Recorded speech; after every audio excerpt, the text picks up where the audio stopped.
如果您是一位身处体制内的官员，对于现状感到幻灭和不安，然后突然有一天，一个来自于大洋彼岸、操着流利普通话的声音，通过社交媒体向您发出邀请，承诺给您一条出路，您会作何反应呢？这个并不是电影情节哈，就在最近，两件看似独立却又高度关联的事件同时浮出水面，将中美之间那场看不见硝烟的情报战争推到了聚光灯底下。一边呢是美国的 FBI 开出高达1000万美金的天价悬赏，公开追捕一个代号严台风的神秘黑客组织。然后另外一边呢是美国的中央情报局 CIA 史无前例的用普通话制作了非常精良的招募视频，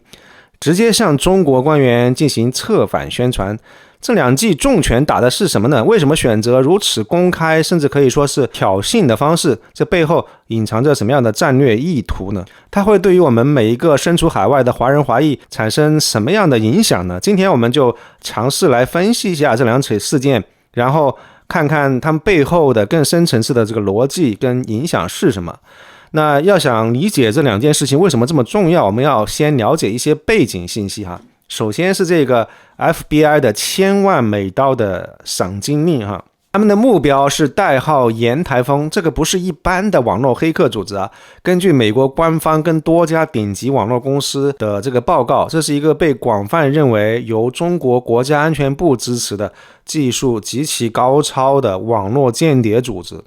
严台风干了啥呢？从2024年开始，甚至可能会更早，他们悄无声息地渗透了美国至少9家主要的电信运营商网络。想象一下，这些公司掌握着美国社会通信的命脉哈，所以他们不仅是窃取了上百万用户的通话的原数据，尤其是在华盛顿特区，你看各种政府部门聚集的这个地区。更令人震惊的是，他们甚至取得了某些通话录音跟这个短信的内容。最要命的一个点就在于说，严台风他们竟然成功的突破了美国电信运营商内部一个极其敏感的系统。然后这个系统呢，就是美国执法和情报机构进行这个合法监听的技术后门。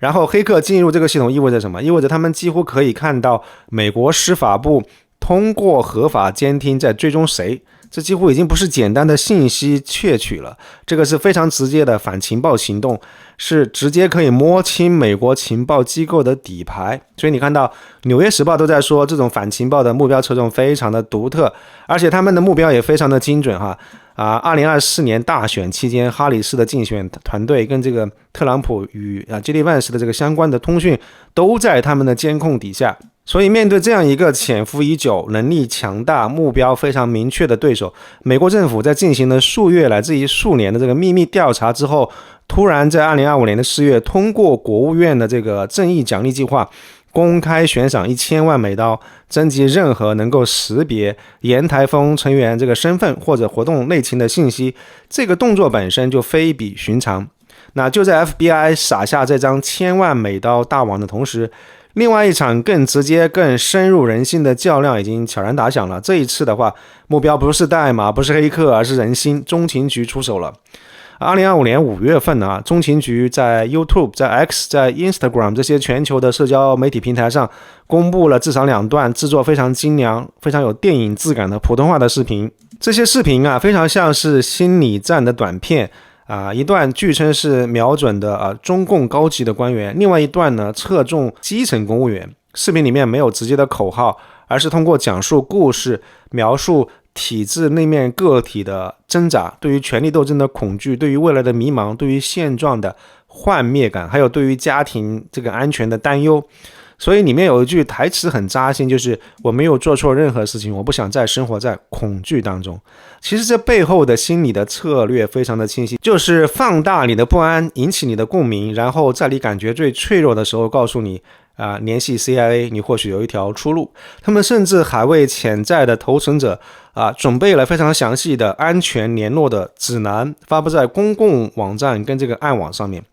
所以呢，我们看到一边是 FBI 重金悬赏捉拿国资历任的网络黑客，一边呢是 CIA 用普通话温情脉脉的策反体制内的人员。这2件事情几乎同时发生，而且都采取了前所未有的公开的这种高调的姿态，这绝非偶然。我们接下来分析一下这背后到底意味着什么。先来拆解一下 FBI 的这个沿台风悬赏哈，这1000万美刀首当其冲当然是希望能够钓到大鱼，也就是沿台风这个黑客组织的内部成员，或者是掌握核心信息的知情者，他们希望可以通过这个悬赏拿到可以识别出那些黑客的身份啊、定位抓捕啊，甚至能够技术反制的可以操作的情报。与此同时呢，这样悬赏1000万美刀这种巨额的悬赏也是一种施压策略。你想想看，这么高的赏金会不会在他们的组织内部制造一些猜忌跟不信任？会不会有的人真的为了这些巨款铤而走险？其实这个本身已经超越了单纯的技术防御，进入了心理战跟人力情报策反的这个范畴。我们来看一看沿台风这个黑客组织到底有多厉害哈，他们其实用的工具特别高级，比如说有一种能够完全控制电脑系统的这个隐藏程序，不但能够让他们自由的进出服务器，而且还特别难被发现。有意思的是这样一种工具跟另外一些已知的这个与中国有关的黑客工具非常相似。除此之外，他们还自制了好多的这个后门程序，可以长期偷偷的控制目标电脑，而且他们还会利用电脑本身就带的这些合法功能来进行一些非法的活动，所以这样就更加不容易被发现，也更加难以被追踪。那说到底是谁干的呢？虽然美国政府跟很多的网络安全公司都怀疑这个组织背后是中国的国家安全部门，但是沿台风这个名字指的是哪一群人，其实还是有争议的。比如说微软认为他们是包含了好多个不同的小的这个团队，但是有些网络安全公司就觉得他们其实不同的团队之间要分开看，所以这个命名跟那个归属的复杂性一直都存在。例如这个沿台风其实有时候也会被称之为福特台风。最近一个叫做指物的中国黑客组织也被认为与这个福特台风有关，他们攻击了70多个机构，包括美国的这个关键基础设施制造业、政府部门，甚至美国的网络安全公司。它指物使用的是叫做一个Shadowpad 后门程序跟定制的工具，还搭建了难以追踪的这个中继核网络来隐藏自己。这个表明他们用的这个网络间谍跟网络犯罪的这个技巧是越来越高，而且越来越紧密的结合在一块儿了。所有这些都显示了这类黑客攻击的持续性、复杂性跟广泛性，也再一次就是从另外一个侧面解释了为什么 FBI 愿意下这个血本。那如果说 FBI 的悬赏是亡羊补牢式的追捕的话，那 CIA 接下来的动作就更像是釜底抽薪式的主动出击，他们瞄准的是中国体制内部最敏感的神经。这个 CIA 的普通话招募视频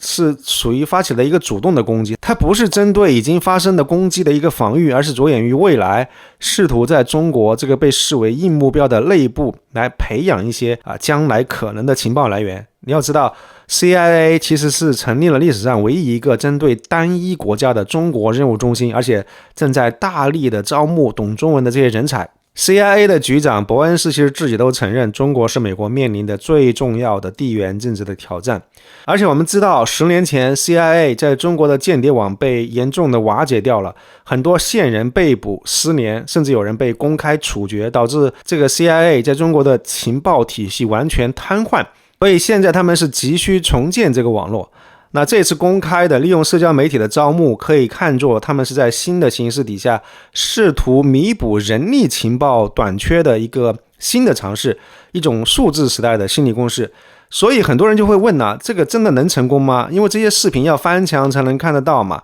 然后就算人家看到了，他们敢联系 CIA 嘛？而且联系了 CIA 之后，美国能够保证他们跟他们家人的安全吗？其实这里呢就涉及到 CIA 一个非常神秘的部门——国家安置行动中心。这个部门呢是专门负责帮助叛逃者及其家属在美国或者第三国重新定居，提供新身份、生活支持甚至心理辅导的。历史上呢，他们曾经帮助过这个苏联的叛逃者，但是安置的过程其实也充满了挑战。叛逃者不仅要面对巨大的心理创伤跟孤独感，更要时刻提防来自于母国的追杀。有一个俄罗斯间谍斯克里帕尔，他叛逃以后被英国收留，结果还是在英国的街头遭到这个神经毒剂的暗杀，差一点就丧命了。这个正是叛逃者经常会面对母国报复的一个非常真实的风险。而对于来自于中国的叛逃者，说实话，这个风险跟难度更是指数级的增加，因为中国拥有非常强大的这个国安系统跟反间谍的能力，再加上无处不在的天网监控系统跟社会信用的体系，任何一种叛逃行为都极其危险。如何甄别投靠者的真伪？如何面对可能存在的这个家属连坐的风险？ CIA 是否有足够的资源跟专业的能力来处理这些事情？所有这些其实都是一个巨大的问号。而公开的关于 CIA 安置中国叛逃者的这个记录非常的少见。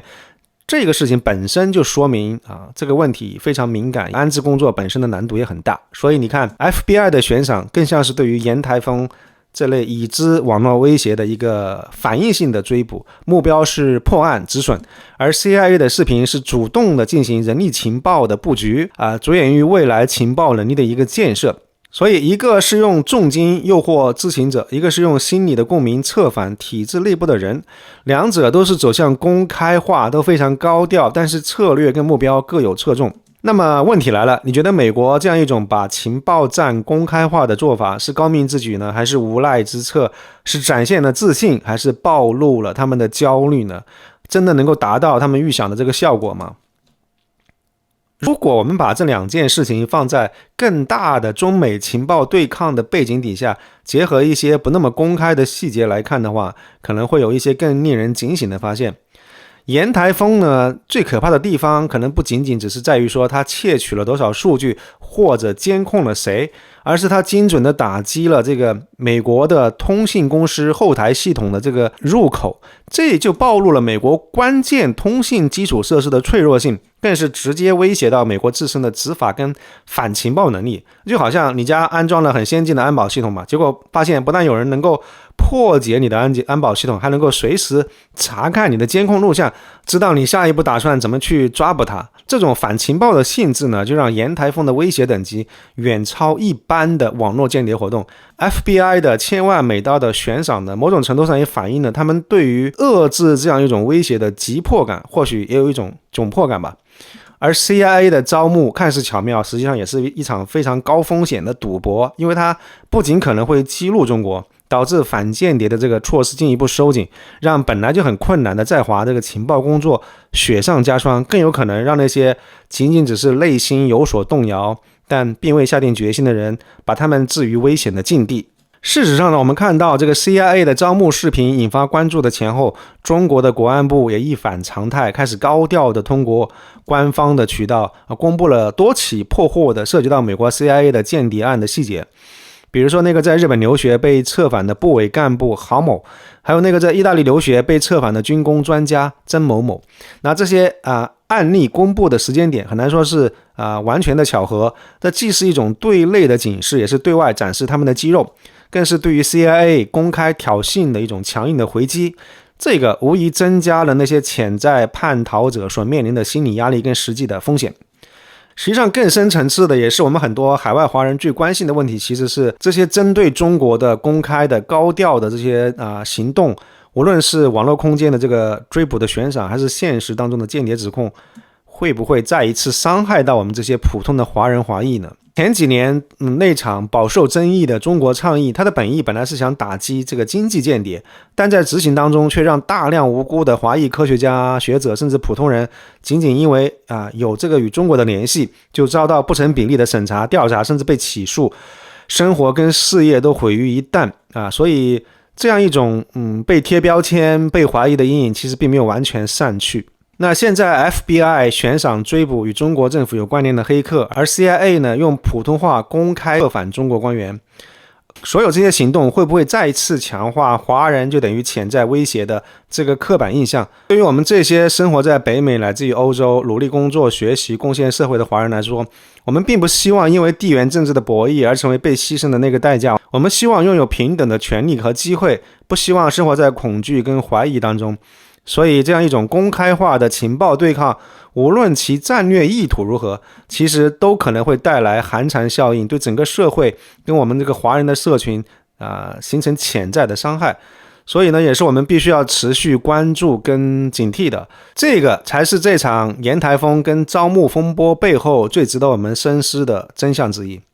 那中美的情报对抗正在进入一个更加公开、更加激烈的新的阶段。沿台风揭示了网络空间威胁的这个严峻性跟复杂性，特别是针对于关键基础设施跟反情报能力的挑战。FBI 的悬赏是美国试图用经济杠杆跟公开的压力来瓦解已知的威胁。CIA 的这个招募视频，这反映了美国在硬目标面前重建人力情报能力的迫切需求，为此不惜采取更具风险跟争议性的公开的心理战术。这两个事情呢，加上近期欧洲爆出的一些间谍案，标志着西方国家对华情报策略的某种转变，从幕后走向台前，融合了网络跟人力，结合了秘密与公开，试图在与中国的长期战略竞争当中寻找到新的突破口。